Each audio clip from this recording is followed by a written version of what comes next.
All right, welcome to week 2 of Learning Online. Today we're going to learn about special right triangles, the 45, 45, 90 degree and the 30, 60, 90 degree. Let's start with the 45, 45, 90. Note that this is also like dealing with an isosceles triangle. So whatever the measurement of the leg, one leg, it's going to be the measurement of the other leg. In this case, the special measurement for the hypotenuse is always that leg measurement times root 2. This one has a pretty neat way of proving it, just with a unit right triangle. If I want to figure out what C, the hypotenuse is, I take 1 and I square it, and 1 and I square it, and that is equal to C squared. I end up with 2 is equal to C squared. Square root of 2 is equal to C. So when we're looking at a right triangle and we can figure out immediately that it is a 45, 45, 90, then we simply have to know one leg measurement and we can figure out the rest.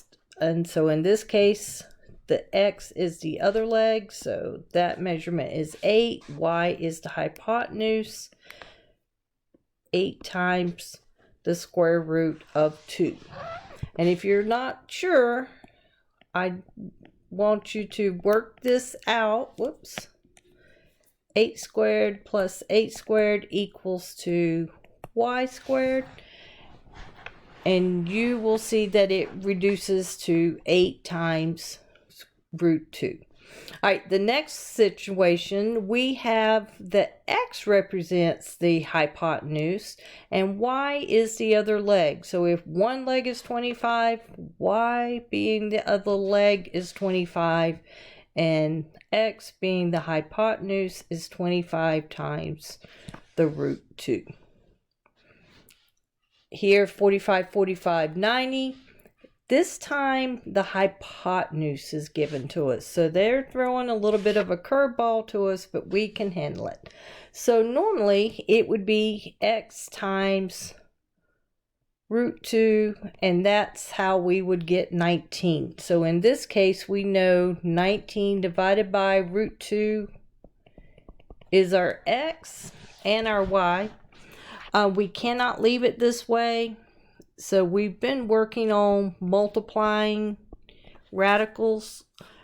As long as I'm multiplying the top and the bottom by the same radical, I've not changed the value any.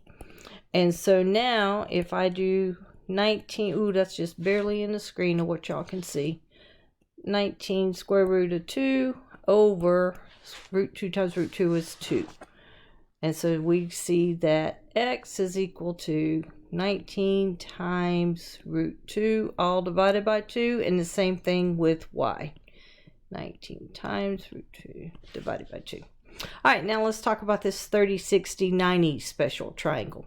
In this case, thing to keep in mind is that the shorter leg is always opposite from the 30-degree angle. This is your shorter leg. And the longer leg is always opposite from the 60-degree angle. So this is the longer leg. In these situations, the ratio that is consistently the same is that the shorter leg is X. The longer leg is X times root 3, and the hypotenuse is 2x.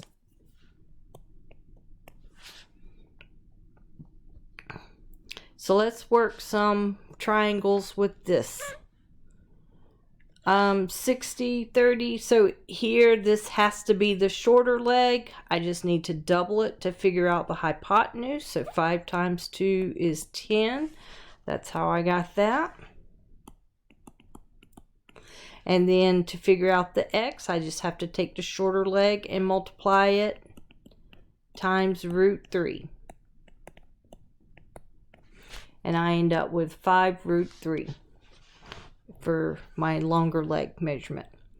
Here, I'm given the shorter leg, I know that twice it will give me my hypotenuse. Hypotenuse is always opposite from the 90-degree angle. And so this is like saying 2 times 14. And that will give me the measurement of 28. And then, of course, y is the longer leg, so 14 times root 3. Here we've got a situation 30, and then 60, and then the 90 is here, and we're looking at a hypotenuse. So let's go with the easiest one to figure out. We know that this is equal to 2 times x. So in order to figure out what x is, we just need to divide 32 by 2, and we get that x is equal to 16. Now once we know x is equal to 16, y is the shorter leg times root 3.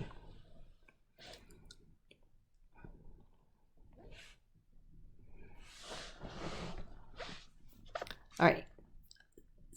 So same scenario here with given the hypotenuse. We're given the hypotenuse, and so we're going to use it to figure out the shorter leg, which is going to be opposite of the 30-degree angle. So that's y. So y is equal to 46 divided by 2, which would be 23. And then once we know the shorter leg, we can easily figure out the longer leg.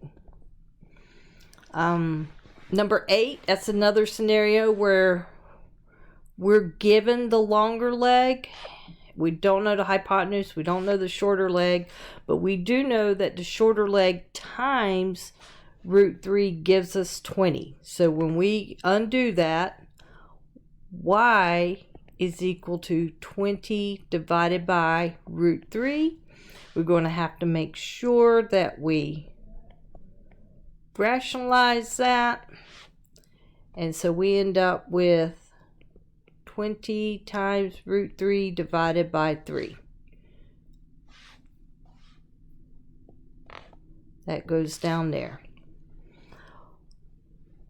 And then to find x, we just have to multiply that whole number times 2. So basically 40 times root 3 divided by 3.